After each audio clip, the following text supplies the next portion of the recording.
ગયા અઠવાડિયે ખૂબ ધોધમાર વરસાદ આવ્યો હતો, જેના કારણે આહવા તાલુકાના ઘોઘલી ગામની અંદર 23/7ના રોજ 12 જેટલા વ્યક્તિઓના લગભગ 21 જેટલા ગાય બળદ આ વહેણની અંદર તણાઈ ગયા હતા, પશુ મૃત્યુ થયું હતું।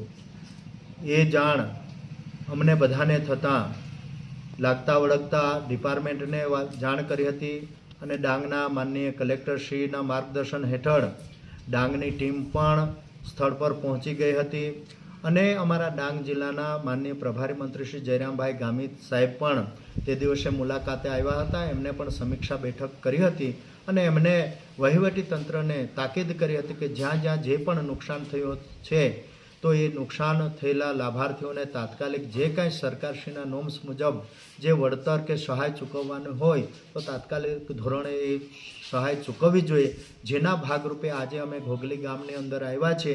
આ ઘોઘલી ગામની અંદર અમારા 12 જેટલા જે લાભાર્થીઓ છે કે જે વ્યક્તિઓના આ પશુધન તણાઈ ગયા છે એમને આજે આ પશુપાલન વિભાગ દ્વારા આજે લગભગ 7,54,500 રૂપિયાનો અમે ચેક બધા જ લોકોને અહીંયા એમને અમે ચૂકવી કરીએ છીએ।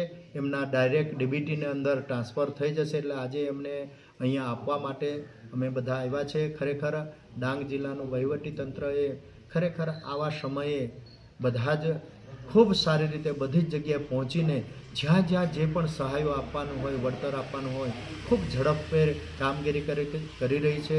ખરેખર એ સરાહનીય છે। સાથે સાથે અમારા ડાંગના જનપ્રતિનિધિઓ પણ લોકોના દુઃખની અંદર સહભાગી થઈને અમારા ઘોઘલી ગામના જે સરપંચ છે નરેશભાઈ એ ઊભા પગે ખડે રહીને જે પણ કાર્યવાહી કરવાની હતી એમને ખૂબ મદદરૂપ થયા છે। આ રાજ્યના માનનીય મુખ્યમંત્રી શ્રી ભૂપેન્દ્રભાઈ પટેલ સાહેબ અને નાયબ મુખ્યમંત્રી શ્રી હર્ષભાઈ સંઘવી સાહેબના માર્ગદર્શનની અંદર આ જે પુષ્કળ વરસાદ આવ્યો છે એમાં જ્યાં જ્યાં જે હોનારત થઈ કે માર્ગ મકાન કે માર્ગો જ્યાં બિસ્માર થયા હોય કે જ્યાં કોઝવે ડુબાવ કોઝવે હોય એવા તમામની માહિતીઓ એમણે રાજ્ય સરકારે માંગી છે। અમે ટૂંક સમયની અંદર પણ જે આવી જે ડુબાવ કોઝવેની જે વિગતો છે એ પણ સરકારની અંદર રજૂઆત કરીને આવનાર દિવસોની અંદર આવી કોઈ ઘટના ના બને એના માટે પણ અમે તકેદારી રાખી રહ્યા છીએ। આભાર। જી, મારું નામ નરેશભાઈ ગમતભાઈ ભોઈ, હું ઘોઘલી ગ્રામ પંચાયતનો સરપંચ છું। ગત રોજ જે 23 તારીખે ખૂબ જ ઘણો વરસાદ હતો, તેમાં અમારા 21 જેટલા પશુ તણાઈ ગયા હતા। તેમાં બધાનું પીએમ કરીને જે પણ આ 12 જેટલા લાભાર્થીઓ છે તેમને 7,54,000 જેટલી સહાય તાત્કાલિક ધોરણે અપાવેલી છે।